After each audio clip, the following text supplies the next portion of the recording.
The Kent Trouvaille already changing the game for what you can get in a mountain bike for under $400. In this video, we're going to dive deeper into the bike, which you probably guessed from the title, Kent Trouvaille, the good, the bad, and the GEO. The good starts with the fact that there is a Kent Trouvaille, a mountain bike sold at Walmart in store and on the website, linked down in the description, for $398. I knew that a bike of this caliber at this price was possible, I just didn't know that it was going to be Kent that came out of nowhere and gave us the Trouvaille. And I'm not going to go any further into the good because I made a whole video about that. It's my Kent Trouvaille review video. I'll put a link to that down in the description. If you haven't seen it, stop watching now and go watch that video and then come back. So from this point forward, I'm going to assume you already know all of the good. And it's time for us to get ahead with the, well, let me just say this. I've had this bike for a week now, and spoiler, there is way more good than anything I feel could use improvement. So if you came here to see someone belittle the Trouvaille, this is not the video for you.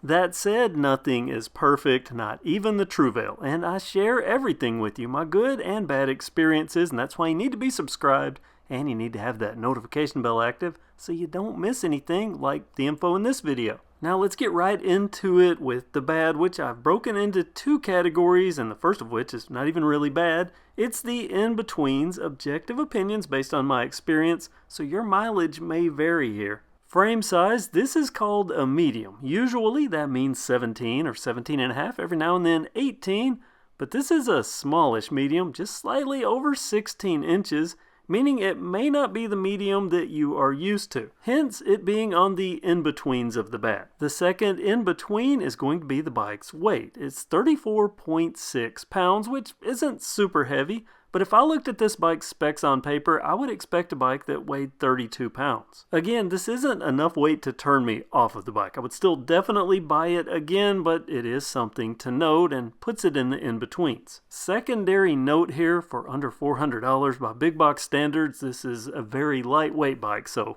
also factor that in.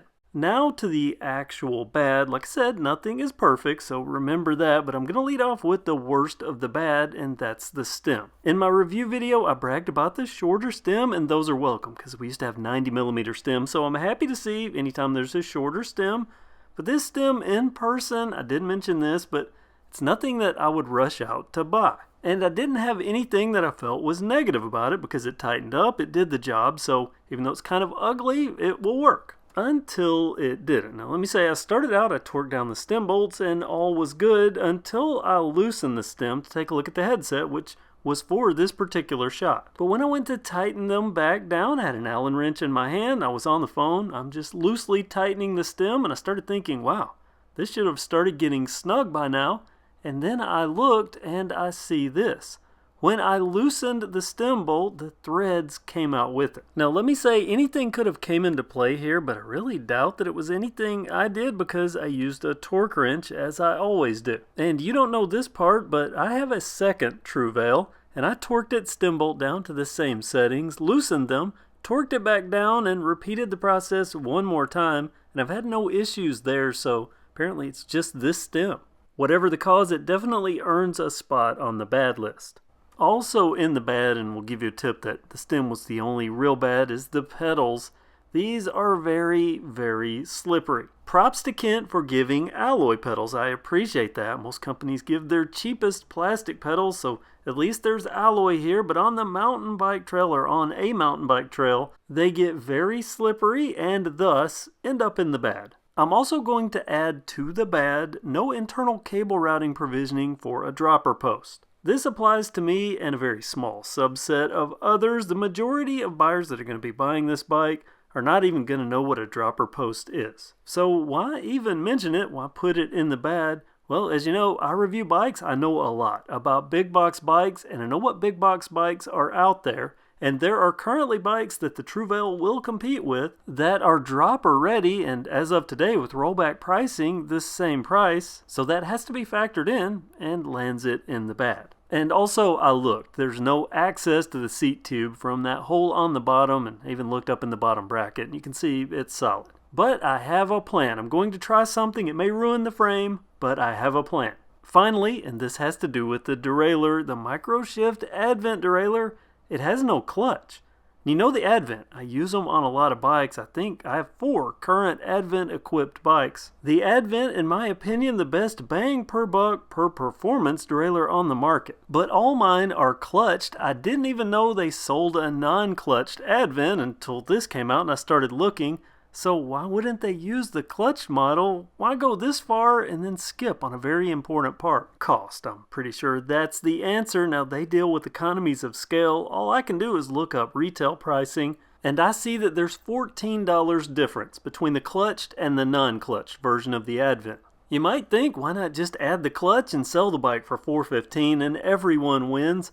Well, it doesn't work like that. That $398 price point, that is coveted territory. I'm sure there is someone at Walmart that could tell you exactly what percentage of customer drop-off there is between $398 and $400, not to mention $400 plus. That's the good and the bad of the Kent Trouvaille, and if you watch my video review, you'll know that the good definitely wins out. Finally, a $398 bike at Walmart that an entry-level mountain biker can buy from Walmart and take straight to the trail and, in my opinion, have some fun. Especially if you add better pedals, totally usable. And that's the good, the bad. Well, what about the GEO?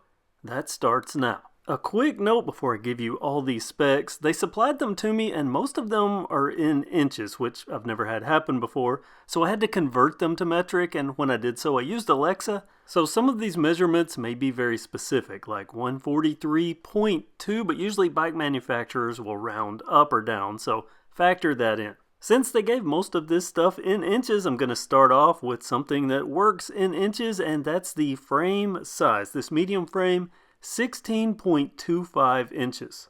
Unless it's inch specific, I'll be giving you the metric equivalent like the seat to ground, 813 millimeters. That's at the lowest. Raise it to the max height, which is the minimum insertion point, 1060 millimeters.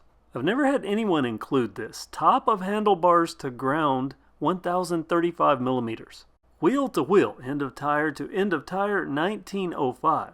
Axle to axle, 1168. Stem, they say 50 millimeters. Now when I measure, I get 40, so one of us is a little off. Probably me. Bar width, I told you 760 millimeters in my review. Well, that's now official. Down tube length, 723.9 millimeters. Top of top tube to bottom bracket, 381. Seat stay length, 438.2.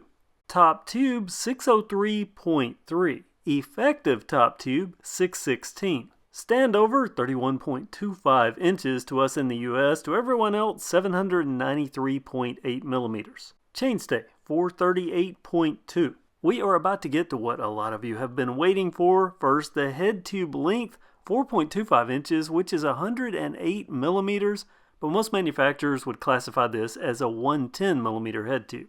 And now a couple of angles, starting with the seat tube angle, a very modern 74 degrees. And now the biggie, the head tube angle. A lot of people want to know what this is, and I told you it was very modern. Now I measured this and I knew what it was, I just wanted clarification, so I was shocked when they supplied 71 degrees as the head tube angle. My response was no, this can't be it. They must have measured it on a slope or something. Apparently a cell in a spreadsheet was copied wrong because they finally provided what I got as the head tube angle, 67 degrees. I'll go even further. Personally, I think it's more like 66.9 because my angle finder was bouncing constantly between 66 and 67, so it's right at the separation line. Whatever you want to call it, 67 degrees for a $398 bike from Walmart with a tapered head tube, Advent, all this other stuff.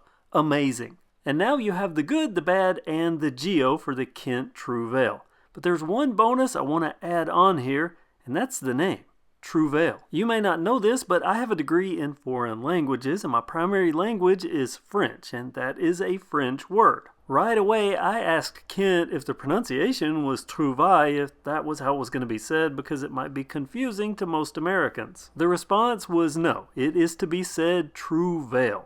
So, je suis désolé, mes amis québécois et mes amis français, another word anglicized. Regardless of what language you speak or how you pronounce it, you might as well get used to seeing it because you're definitely going to be seeing the Trouvaille on the trail.